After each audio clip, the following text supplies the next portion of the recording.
ശ്രീലളിതാ സഹസ്രനാമസ്തോത്ര പഠനം 44 ഭാഗം.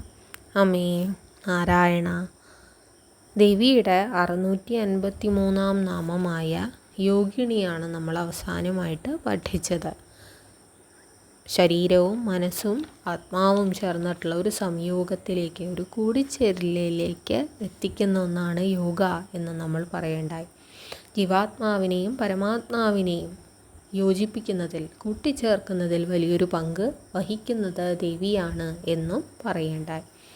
ഈ യോഗം, സംയോഗം, യോജിക്കൽ എന്ന സങ്കല്പവുമായി ബന്ധപ്പെട്ടതാണ് ഇനി തുടർന്ന് അങ്ങോട്ടുള്ള കുറച്ചധികം നാമങ്ങൾ.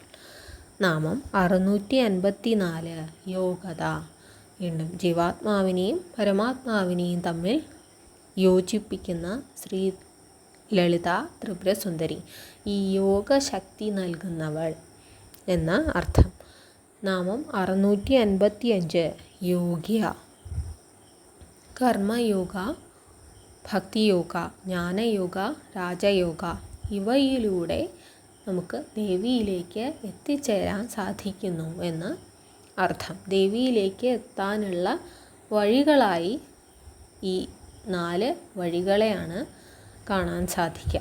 ഇപ്പോൾ ഭഗവത്ഗീതയിലാണെങ്കിൽ ആ പരബ്രഹ്മമൂർത്തിയിലേക്ക് എത്തുന്നതിനുള്ള 4 വഴികളായിട്ടാണ് കർമ്മയോഗ, ഭക്തിയോഗ, ജ്ഞാനയോഗ, രാജയോഗ ഇവയെ പറയുന്നത്. അപ്പോൾ എന്താണ് ഇവ 4 എന്ന് നോക്കാം. കർമ്മയോഗ എന്നാൽ നിസ്വാർത്ഥ സേവനത്തിലൂടെ കൈവല്യപദം അല്ലെങ്കിൽ മോക്ഷപദത്തിൽ എത്തിച്ചേരുക. ഇപ്പോൾ ഭഗവത്ഗീതയിൽ ഭഗവാൻ കൃഷ്ണൻ അർജുനന് നൽകുന്ന ഒരു ഉപദേശമാണ്.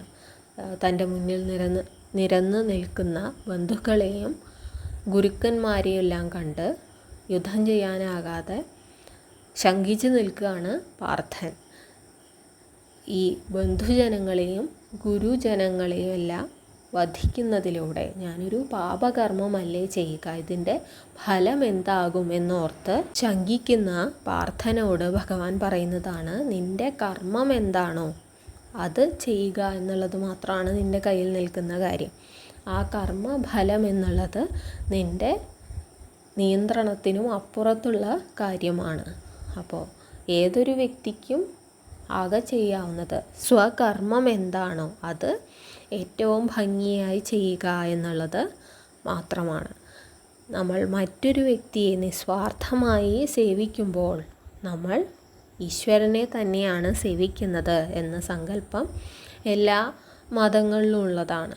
മാനവസേവ, മാധവസേവ എന്നൊക്കെ കേട്ടിരിക്കും. ഇതേ ആശയം മുന്നോട്ട് വെച്ച ഒരുപാട് മലയാള സിനിമകളുണ്ട്. ഇപ്പോൾ പ്രാഞ്ചിയേട്ടൻ എന്താ സെയിൻറ്റ് എന്ന സിനിമയിൽ ഒരു നാട്ടിലൊരു സൽപ്പേര് കിട്ടാനായിട്ട് പ്രാഞ്ചിയേട്ടൻ ഒരുപാട് ഓടി നടക്കുകയാണ്. പക്ഷേ സിനിമയുടെ അവസാനം അദ്ദേഹം തിരിച്ചറിയാണ്, എന്ത്, ഞാൻ ചെയ്തുകൊണ്ടിരുന്ന സേവനങ്ങൾ ഏറ്റവും നിസ്വാർത്ഥമായ രീതിയിൽ ചെയ്യുമ്പോഴാണ് എൻ്റെ ഉള്ളിൽ ഈശ്വര ചൈതന്യം വന്ന് നിറയുന്നത്. ഈശ്വരനെ നമുക്ക് കാണാനാവുമോ എന്നുള്ളൊരു ചോദ്യത്തിന് ഉത്തരം പറഞ്ഞുകൊണ്ടാണ് ആ സിനിമ അവസാനിക്കുന്നത്. ഭൂമിയിലെ നല്ല മനുഷ്യരുടെ ഉള്ളിലാണ് ഈശ്വരൻ ഇരിക്കുന്നത് എന്ന് ആ സിനിമയിൽ നമുക്കൊരു സ്റ്റേറ്റ്മെൻറ്റ് കാണാം. അപ്പോൾ നമ്മളെപ്പോഴാണോ നല്ല കർമ്മങ്ങൾ ചെയ്യുന്നത് അപ്പോൾ നമ്മുടെ ഉള്ളിൽ ശ്രീലളിത ത്രിപുരസുന്ദരി വിളങ്ങുന്നു. അല്ലെങ്കിൽ നമ്മൾ വിശ്വസിക്കുന്ന ഈശ്വരൻ ആരാണോ ആ ചൈതന്യം നമ്മുടെ ഉള്ളിലിരുന്ന് പ്രകാശിക്കുന്നു. ഇനി നമ്മൾ ഈശ്വരവിശ്വാസം ഇല്ലാത്തൊരു വ്യക്തിയാണെങ്കിൽ പോലും സത്യത്തിനും ധർമ്മത്തിനും നിരക്കാത്തതായി ഒരു പ്രവൃത്തി നമ്മൾ ചെയ്യുന്നില്ല എങ്കിൽ നമ്മുടെ ഉള്ളിലുള്ളത് ഈശ്വര ചൈതന്യം തന്നെയാകുന്നു. ഇപ്പോൾ അറബി കഥ എന്ന സിനിമയും വളരെ പ്രശസ്തമായൊരു സിനിമയാണ്. അതിലെ നായകൻ ഒരു കമ്മ്യൂണിസ്റ്റാണ്. അയാൾ ഈശ്വരവിശ്വാസിയല്ല. പക്ഷേ അതിലൊരു കഥാപാത്രം അയാളെ പറ്റി പറയുന്നത് ഇങ്ങനെയാണ്, മുകുന്ദൻ കമ്മ്യൂണിസ്റ്റാണ്, മുകുന്ദന് ഈശ്വരവിശ്വാസമില്ല, പക്ഷേ ഈശ്വരന് നിരക്കാത്തതൊന്നും മുകുന്ദൻ ചെയ്യില്ല. കാരണം അയാൾ കക്കില്ല, പിടിച്ചു പറിക്കില്ല, സ്വന്തം ജോലി ഏറ്റവും സിൻസിയറിറ്റിയോടെ അയാൾ ചെയ്യുന്നു. അതിനാൽ തന്നെ ഈശ്വരന് ഏറ്റവും പ്രിയം അയാളെ ആയിരിക്കുമെന്ന്. വേറൊരു കഥ കേട്ടിരിക്കും. നാരദർക്ക് ഒരിക്കലൊരു അഹങ്കാരമുണ്ടായി. ഞാനാണ് ഭൂമിയിലെ ഏറ്റവും വലിയ ഭക്തനെന്ന്. ഈ അഹങ്കാരം ശമിപ്പിക്കാനായിട്ട് ഭഗവാൻ വിഷ്ണു അദ്ദേഹത്തെ ഭൂമിയിലേക്ക് അയക്കുകയാണ്. ഒരു കർഷകൻ്റെ വീട്ടിൽ ഒരു ദിവസം താമസിച്ച് അയാളുടെ കർമ്മങ്ങളൊക്കെ ഒന്ന് നിരീക്ഷിക്കാനായിട്ട്. അപ്പോൾ നാരദർ നോക്കുമ്പോൾ കാണുന്നത് അയാൾ കൊച്ചു വെളുപ്പാങ്കാലത്ത് എഴുന്നേൽക്കുന്നു. ആ എഴുന്നേറ്റ് കട്ടിലിരിക്കുന്ന സമയത്ത് അയാൾ ഒരിക്കൽ ഓം നമോ നാരായണ ജപിക്കുന്നുണ്ട്. പിന്നീട് കൃഷിയിടത്തിലേക്ക് ഇറങ്ങുകയാണ്. ആകെ അദ്ദേഹത്തിൻ്റെ ജോലിയിൽ അദ്ദേഹം വ്യാപൃതനാകുന്നു. ഇടയിൽ ഒരിക്കൽ പോലും നാരായണ നാമം ജപിച്ച് കേൾക്കുന്നില്ല. കാരണം അയാൾക്ക് ഭക്ഷണം കഴിക്കാൻ പോലും സമയമില്ല. അത്രത്തോളം അയാൾ ആ ജോലി ഉത്സാഹത്തോടെ ചെയ്യുന്ന തിരക്കിലാണ്. ഒടുവിൽ ഒരു ദിവസം അവസാനിക്കുമ്പോൾ കിടക്കുന്നതിന് മുന്നേ അയാൾ ഒരിക്കൽ ഓം നമോ നാരായണ ജപിക്കുന്നു. അത് ചൊല്ലി പൂർത്തിയാകുന്നതിന് മുന്നേ തന്നെ ആ ജോലിയുടെ ക്ഷീണത്താൽ അയാൾ ഉറങ്ങിപ്പോകുന്നു. ഇത് കണ്ട് നാരദർക്ക് ഉറപ്പായി എന്തായാലും ഇവനല്ല ലോകത്തെ ഏറ്റവും വലിയ ഭക്തനെന്ന്.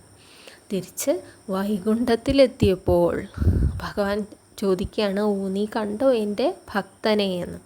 നാരദർക്ക് ഹി ഈസ് വെരി കോൺഫിഡൻറ്റ്. കാരണം ആകെ 2 തവണ നാരായണ നാമം ജപിക്കുന്ന ഇയാളാണോ ഭഗവാന്റെ ഏറ്റവും വലിയ ഭക്തൻ? അപ്പോൾ നാരദരുടെ ഈ സംശയം മനസ്സിലാക്കിയ ഭഗവാൻ നാരദർക്ക് ഒരു പാത്രത്തിൽ നിറയെ എണ്ണ കൊടുത്തു എന്നാണ് കഥ. ഇതിൽ നിന്ന് ഒരു തുള്ളി പോലും തുളുമ്പാതെ നീ എനിക്ക് ചുറ്റും പ്രദക്ഷിണം വെച്ചു വരൂ. അപ്പോൾ പ്രദക്ഷിണം വയ്ക്കുന്ന സമയത്ത് അത്രയും നാരദർ നാരായണ എന്നൊരു ചിന്ത പോലും അദ്ദേഹത്തിന് മനസ്സിലില്ല. കാരണം ഈ എണ്ണ തുളുമ്പാതെ തിരിച്ച് ഭഗവാനെ ഏൽപ്പിക്കുക എന്നുള്ളതാണ് അദ്ദേഹം അപ്പോൾ വ്യാപൃതനായിരിക്കുന്ന പ്രവൃത്തി. അങ്ങനെ ചുറ്റും വലം വെച്ച് ഒരു തുള്ളി പോലും തുളുമ്പാതെ അദ്ദേഹം ഭഗവാന് ആ പാത്രം തിരിച്ചു കൊടുത്തു. അപ്പോൾ ഭഗവാൻ അദ്ദേഹത്തോട് ചോദിക്കുകയാണ്, ഇത് ചെയ്തുകൊണ്ടിരിക്കുന്നതിനിടയിൽ നീ എത്ര തവണ എന്നെ സ്മരിച്ചു, എത്ര തവണ നീ നാരായണനാമം ജപിച്ചു? അപ്പോൾ നാരദർ ഇസ് ഓൾ കൺഫ്യൂസ്ഡ്. ഇത്രയും വലിയൊരു ജോലി ചെയ്യുന്ന സമയത്ത് ഞാൻ എങ്ങനെ ഭഗവാനെ ഓർക്കാൻ? അപ്പോൾ ഭഗവാൻ പറയാണ്, നിങ്ങളുടെ കർമ്മം എന്താണോ അത് ഏറ്റവും വിശുദ്ധമായ മനസ്സോടെ ചെയ്താൽ മതി. എനിക്ക് അതിലും വലിയ പ്രാർത്ഥനയായി ഞാൻ മറ്റൊന്നിനെയും കാണുന്നില്ല എന്ന് പറയാനാണ് ഭഗവാൻ ഇങ്ങനൊരു പരീക്ഷണത്തിലൂടെ നാരദരെ കടത്തിക്കൊണ്ടുപോകുന്നത്. അപ്പോൾ കർമ്മയോഗ എന്നുള്ളത് നമ്മൾ വിശ്വസിക്കുന്ന ഈശ്വരനിൽ എത്താനുള്ള ഏറ്റവും പ്രധാനപ്പെട്ട ഒരു വഴിയായി പറയുന്നു. 2 ഭക്തി യോഗ, പ്രാർത്ഥനാദികളിലൂടെ നിസ്വാർത്ഥമായ പ്രാർത്ഥനയിലൂടെ ഭഗവാനിൽ എത്തിച്ചേരുക. 3 ജ്ഞാനയോഗ, ഞാൻ ആരാണ്, എന്താണ് ജ്ഞാനവും ബ്രഹ്മവുമായുള്ള ബന്ധം എന്ന് അന്വേഷിക്കുന്നതിനെയാണ് ജ്ഞാനയോഗ എന്ന് പറയുന്നത്. അപ്പോൾ സ്വാമി വിവേകാനന്ദനൊക്കെ ഈ അന്വേഷണത്തിലായിരുന്നു. അദ്ദേഹം പരമഹംസരെ കാണാൻ ചെന്ന് ആദ്യം അദ്ദേഹത്തോട് ചോദിക്കുന്നത്, താങ്കൾ ഈശ്വരനെ കണ്ടിട്ടുണ്ടോ എന്നാണ്. അതുവരെയുള്ള ഒരു ഗുരുവും അത്രയും ഉറപ്പോടെ കോൺഫിഡൻസോടെ അദ്ദേഹത്തോട് ഞാൻ കണ്ടിട്ടുണ്ട് എന്ന് പറയുന്നില്ല. പരമഹംസർ മാത്രമാണ് എന്ന് പറയുന്നത്, ഞാൻ ഈശ്വരനെ കണ്ടിട്ടുണ്ട്, ദാ എൻ്റെ മുന്നിൽ നീയായി നിൽക്കുന്നത് ഈശ്വരനാണ്, നിൻ്റെ മുന്നിൽ ഈ ഇരിക്കുന്നതും ഈശ്വരനാണ്. അങ്ങനെ നമ്മുടെ ഉള്ളിലുള്ള ആ ചൈതന്യത്തെ ഉണർത്താൻ വേണ്ടിയുള്ള ആ ജ്ഞാനം അന്വേഷിച്ചിട്ടുള്ള ആ യാത്രയാണ് ജ്ഞാനയോഗ. 4മതായി രാജയോഗ. രാജയോഗ എത്രത്തോളം പ്രശസ്തമാകുന്നത് സ്വാമി വിവേകാനന്ദൻ്റെ രാജയോഗ എന്ന പുസ്തകത്തിലൂടെയാണ്. പതഞ്ജലിയുടെ യോഗസൂത്രങ്ങളുടെ ഒരു വ്യാഖ്യാനമായിട്ട് അദ്ദേഹം എഴുതിയിരിക്കുന്നതാണ്. ഇത് രാജയോഗ പ്രകാരം മനസ്സിൻ്റെയും ശരീരത്തിൻ്റെയും നിയന്ത്രണത്തിന് ധ്യാനം, യോഗാസനങ്ങൾ, പ്രാണായാമം, പത്യാഹാരം, ഏകാഗ്രത, അഹിംസ, സത്യസന്ധത, ബ്രഹ്മചര്യം, ശുദ്ധി, സംതൃപ്തമായ മനസ്സ്, അച്ചടക്കം എന്നീ മാർഗങ്ങളാണ് രാജയോഗയിൽ നിഷ്കർഷിക്കുന്നത്. അപ്പോൾ ഈ 4 മാർഗങ്ങളിലൂടെയും ദേവിയിൽ എത്തിച്ചേരുക സാധ്യമാണ്. ദേവിയാണ് നമ്മുടെ വഴി എന്ന് തിരിച്ചറിയുക എന്നുള്ളതാണ് പ്രധാനം. നാമം 656 യോഗാനന്ദ. ജീവാത്മാവും പരമാത്മാവും തമ്മിൽ ചേരുമ്പോൾ ആ സംയോഗത്തിലൂടെ ഉണ്ടാകുന്ന ആനന്ദം തന്നെ സ്വരൂപമാക്കിയവളെന്ന് അർത്ഥം. ഭഗവാനിൽ ലയിക്കുമ്പോൾ ആ മോക്ഷപദത്തിലെത്തുമ്പോൾ ലഭിക്കുന്ന ഒരു ആനന്ദമുണ്ട്. അത് ബന്ധനങ്ങളുമൊക്കെ ഇല്ലാതാക്കുന്നതാണ്. നമുക്കൊരു ലിബറേഷനാണ്. നമ്മളെ സ്വതന്ത്രരാക്കുന്ന വിധത്തിലുള്ള ഒരു ആനന്ദമാണ് ഈശ്വരനിൽ ലയിക്കുമ്പോൾ ലഭിക്കുന്നത്. ആ ആനന്ദം തന്നെ രൂപമാക്കിയ ദേവി ലളിതാംബിക. 657 നാമം യുഗന്ധര. ഓരോ യുഗത്തെയും അതിനെ സൃഷ്ടിക്കുന്നതും സംഹരിക്കുന്നതും ദേവി തന്നെ. ഒരു യുഗത്തിൻ്റെ അവസാനം മഹാപ്രളയം ഉണ്ടാക്കി അതിനെ ഇല്ലായ്മ ചെയ്യുന്നതും ദേവി തന്നെ എന്ന അർത്ഥം. യുഗത്തെ ധരിക്കുന്നവൾ എന്ന അർത്ഥത്തിലും ദേവിയെ യുഗന്ധര എന്ന് വിളിക്കാറുണ്ട്. 658 നാമം ഇച്ഛാശക്തി, ജ്ഞാനശക്തി, ക്രിയാശക്തി സ്വരൂപിണി. യോഗയും തന്ത്രവിധിയും അനുസരിച്ച് നമ്മുടെ ഉള്ളിൽ 2 ചോദനാശക്തികളുണ്ട്. ശിവൻ എന്ന ബോധവും കോൺഷ്യസ്നസ്സും, ശക്തി എന്ന ഊർജവും എനർജിയും. ഈ എനർജി, ശക്തിയാകുന്ന എനർജി നമ്മുടെ ശരീരത്തിൽ 3 പ്രധാന രൂപങ്ങളിൽ നിലനിൽക്കുന്നു അത്രേ. ഇച്ഛാശക്തി എന്ന വിൽ പവർ, ജ്ഞാനശക്തി എന്ന നോളജ്, 3 ക്രിയാശക്തി എന്ന ആക്ഷൻ ഫോഴ്സായിട്ട്. ഒരു ലക്ഷ്യം നേടണമെന്നുള്ള അടക്കാനാകാത്ത ആഗ്രഹം നമ്മുടെ ഉള്ളിലുണ്ടെങ്കിൽ ആ ആഗ്രഹം നമ്മളെ ആ ലക്ഷ്യത്തിലെത്തിക്കാനുള്ള, അറിവ് നേടാനുള്ള ചോദനാശക്തിയായി ആ ആഗ്രഹം പ്രവർത്തിക്കുന്നു. ആ ജ്ഞാനത്തിലൂടെ നമ്മൾ ആ ലക്ഷ്യം നേടുന്നതിനുള്ള സകല കർമ്മങ്ങളും അനുഷ്ഠിക്കുകയും ആ ലക്ഷ്യം നേടിയെടുക്കുകയും ചെയ്യുന്നു.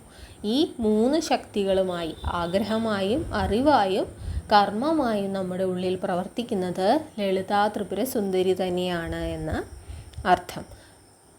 വിവേകാനന്ദൻ തന്നെ പറയുന്നുണ്ട്, "Arise, awake and stop not till the goal is reached." ഉണരുക, പ്രവർത്തിക്കുക, നിങ്ങളുടെ ലക്ഷ്യം എത്തുന്നത് വരെയും അശ്രാന്ത പരിശ്രമം നടത്തുക.